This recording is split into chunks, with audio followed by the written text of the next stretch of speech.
Everyone, आज की class में हम लोग फिजिक्स का एक न्यू टॉपिक स्टार्ट करने जा रहे हैं, गुरुत्वाकर्षण। तो सबसे पहले हमको यह जानना होगा कि गुरुत्वाकर्षण होता क्या है। तो गुरुत्वाकर्षण एक बल होता है। गुरुत्वाकर्षण एक बल होता है और जब दो पिंड के बीच उनके मास के कारण जब बल लगता है तो उनको बोलते हैं गुरुत्वाकर्षण बल। तो आज की क्लास में हम लोग गुरुत्वाकर्षण बल के बारे में डिटेल में स्टडी करेंगे। Hello everyone, my name is JB sir और आप देख रहे हैं अपना प्यारा सा channel JB sir classes.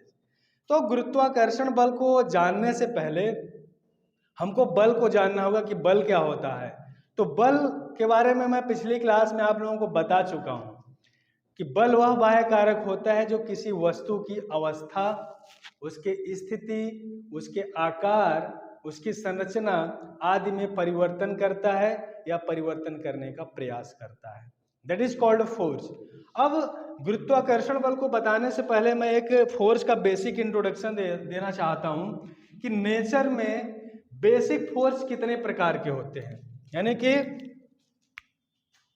Fundamental force, fundamental force in nature, मौलिक बल जिसको बोलते हैं, मौलिक बल कितने होते हैं। तो इस ब्रह्मांड में, इस यूनिवर्स में 4 मौलिक बल होते हैं जो हर जगह पे कहीं ना कहीं किसी रूप में वर्क करते रहते हैं। तो मौलिक बल क्या क्या होते हैं? सबसे पहला होता है गुरुत्वाकर्षण बल, गुरुत्वाकर्षण बल। दूसरा होता है वैद्युत बल, वैद्युत बल। तीसरा होता है दुर्बल नाभिकीय बल, दुर्बल नाभिकीय बल। और चौथा होता है प्रबल नाभिकीय बल, प्रबल नाभिकीय बल, प्रबल नाभिकीय बल। ठीक, strong nuclear force, strong nuclear force. ये होता है weak nuclear force, weak nuclear force. And this is electromagnetic force, electromagnetic force. And this is gravitational force, gravitational force.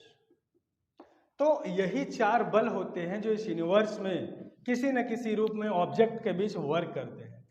तो आज हम लोग इस पढ़ेंगे गुरुत्वाकर्षण बल के बारे में। इस चैप्टर में पूरा हम लोग गुरुत्वाकर्षण क्या होता है, गुरुत्वाकर्षण बल का नियम क्या होता है, इसी के बारे में हम लोग स्टडी करेंगे। और इन सारे टॉपिक्स को, इन सारे बल को हम लोग नेक्स्ट लेक्चर में जब टॉपिक आएगा वहां पे पढ़ेंगे। तो हम लोग बात करते हैं गुरुत्वाकर्षण बल। तो गुरुत्वाकर्षण बल का सिंपल सा मतलब ये होता है कि जब दो पिंड जिनका कि कुछ द्रव्यमान होता है एक दूसरे से कुछ दूरी पर रखे हुए होते हैं तो उनके बीच बल कार्य करता है। उनके द्रव्यमान के कारण एक बल कार्य करता है जिसको गुरुत्वाकर्षण बल कहते हैं। ठीक है, यानी कि पिंडों में उनके द्रव्यमान के कारण लगने वाला आकर्षण बल गुरुत्वाकर्षण बल कहलाता है। तो गुरुत्वाकर्षण बल, चलो हम मान लेते हैं कि एक बॉडी यहां पे है, एक बॉडी यहां पे है, इसका मास है m1 और दूसरा बॉडी यहां पे है, इसका मास है m2। तो इनके बीच क्या होगा? फोर्स लगेगा। अब बात आती है कि कितना फोर्स लगेगा। चलो आप बता दिए कि दो बॉडी है जिनका मास m1 और m2 है, उनके बीच फोर्स लगेगा। अब मैं पूछता हूं कितना फोर्स लगेगा। तो उस फोर्स की न्यूमेरिकल वैल्यू को कैलकुलेट करने के लिए न्यूटन ने एक नियम दिया था जिसे न्यूटन का सार्वत्रिक गुरुत्वाकर्षण नियम कहते हैं, यूनिवर्सल लॉ ऑफ ग्रेविटेशन। तो हम लोग देखते हैं क्या है न्यूटन का सार्वत्रिक गुरुत्वाकर्षण नियम। न्यूटन का सार्वत्रिक गुरुत्वाकर्षण नियम, Newton's law of gravitation, Newton's law of gravitation. तो न्यूटन्स लॉ ऑफ ग्रेविटेशन में न्यूटन ने बताया कि यदि दो बॉडी जिनका मास m1 और m2 है एक दूसरे से r डिस्टेंस पे रखे हुए हैं, एक दूसरे से r डिस्टेंस पे रखे हुए हैं, तो उनके बीच लगने वाला गुरुत्वाकर्षण बल, उनके बीच लगने वाला गुरुत्वाकर्षण बल F उन दोनों पिंडों के द्रव्यमान के गुणनफल के समानुपाती होता है।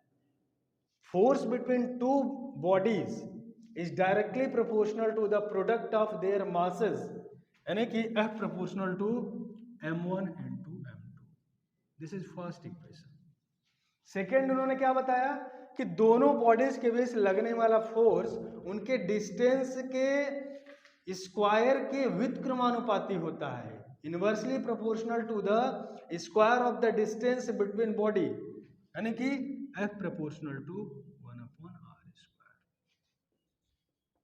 इन्हीं दोनों नियमों को हम लोग मिलाते हैं तो यहाँ पे आ जाता है F proportional to m1 m2/r², और जहां पर भी प्रोपोर्शनलिटी का साइन हटता है कांस्टेंट आता है, तो यहाँ पे क्या हो जाएगा F is equal to g m1 m2/r², जहां पे g क्या है सार्वत्रिक गुरुत्वाकर्षण नियतांक। सार्वत्रिक गुरुत्वाकर्षण नियतांक, सार्वत्रिक गुरुत्वाकर्षण नियतांक का मतलब क्या हुआ कि G का कैपिटल G का वैल्यू हर एक जगह पे हर एक कंडीशन में कांस्टेंट रहेगा। It can never change at any rate, किसी भी सिचुएशन में कैपिटल G का वैल्यू चेंज नहीं होगा। तो कैपिटल G का वैल्यू कितना होता है, capital G is equal to 6.67 into 10⁻11 newton metre square पर किलोग्राम स्क्वायर। ठीक है, तो यही है न्यूटन का सार्वत्रिक गुरुत्वाकर्षण का नियम। अब देखो यहां पे कैपिटल G का मान कितना होता है 6.67 इंटू 10⁻11 न्यूटन मीटर स्क्वायर पर किलोग्राम स्क्वायर। तो यहाँ पे पूछता है, एग्जाम्स में पूछता है कि कैपिटल G का वैल्यू कितना होता है, तो कैपिटल G का वैल्यू चेंज नहीं होता है पहली बात, और दूसरी बात इसका वैल्यू होता है 6.67 इंटू 10⁻11 न्यूटन मीटर स्क्वायर पर किलोग्राम स्क्वायर। अब एक जनरल नॉलेज का क्वेश्चन आता है कैपिटल G के वैल्यू किसने निकाला था, किसने कैलकुलेट किया था, तो हेनरी कैवेंडिश, नाम उनका है हेनरी कैवेंडिश। हेनरी कैवेंडिश एक साइंटिस्ट थे, उन्होंने ये प्रयोग करके परीक्षण करके टेस्ट करके कैपिटल G का वैल्यू निकाला था। उसका वैल्यू होता है 6.67 इंटू 10⁻11 न्यूटन मीटर स्क्वायर पर किलोग्राम स्क्वायर। ओके चलो ठीक है। अब इसका एक देखो एक इंपॉर्टेंट चीज और इसमें हमको देखना है कि इसके वीमा पूछता है कि कैपिटल G का वीमा क्या होगा। तो यहां से अगर हम लोग कैपिटल G की वैल्यू निकालें F is equal to G m1 m2/r², यहां से अगर G की वैल्यू निकालें तो क्या हो जाएगा F_r²/m1 इंटू m2। तो यहां से F की बीमा क्या हो जाएगा, F का बीमा होता है mL_2, ठीक, और R डिस्टेंस है तो L2 हो जाएगा एंड इसका हो जाएगा m2। इसको सॉल्व करेंगे क्या हो जाएगा, देखो m2 है ऊपर जाएगा, एक m कट जाएगा यहां से तो m-1 L3t-2। तो this is the dimensional formula of capital G। तो this is the whole about the Newton's law of gravitation. ठीक है, इसके बाद हम लोग देखेंगे और सारी चीजें कि स्मॉल g क्या होता है, गुरुत्वाकर्षण क्या होता है, कैसे उसका परिवर्तन होता है, ऊपर जाता है तो कैसे चेंज होता है, पोल पे क्या होता है स्मॉल g का वैल्यू, और इक्वेटर पे क्या होता है, सेंटर पे क्या होता है अर्थ के। तो ये सब सारी चीजें हम लोग नेक्स्ट क्लास में चले देखेंगे। तो आई होप इतनी सारी चीजें आप लोगों को क्लियर होगी। फिर भी अगर कोई डाउट हो तो कमेंट करके जरूर बताइएगा, I will try to solve your problem. Okay, मिलते हैं नेक्स्ट वीडियो में एक न्यू टॉपिक के साथ। तब तक बने रहिए हमारे साथ।